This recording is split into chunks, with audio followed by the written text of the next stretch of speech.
पैशासाठी आपण धावपळ करत असतो, कष्ट करत असतो. मोक्ष सांगितलाय. आपल्याला जर मोक्षाची प्राप्ती करायची असेल तर त्या देवाचं आपण स्मरण केलं पाहिजे, त्या देवाचं आपण चिंतन केलं पाहिजे. आणि ते चिंतन जर तुम्ही करत असाल त्या भोलेनाथ तुमच्यावर नक्कीच प्रसन्न होत असतो असं सांगितलं. तुम्ही जर तुम्हाला मोक्षाची जर प्राप्ती करून घ्यायची असेल तर काशीला जा. आणि काशीला जाऊन तिथे गेल्याच्या नंतर जो कोणी व्यक्ती तिथे मरत असतो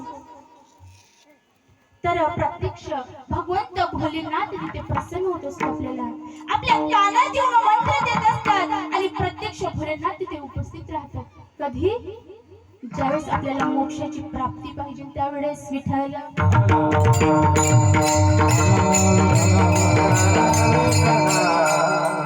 मग तुम्हाला कुठे जायचं? स्वर्गात जायचं का कुठे जायचं? का मोक्ष प्राप्ती करायची आहे? मोक्षाची जर प्राप्ती हवी असेल तर काशीला जावं लागतं. त्या काशी विश्वेश्वराचं दर्शन घ्यावं लागतं आणि तिथे गेल्याच्या नंतर आपल्याला जो मोक्ष आहे तो मोक्ष प्राप्त होत असतो. तेच अभंग.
दर्शन जरी करायचं म्हटलं, त्या देवाचं सुद्धा दर्शन करायचं म्हटलं तर सर्वप्रथम काय करावं लागतं? आपल्याला संतांच्या सानिध्यात जावं लागतं.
Thank you.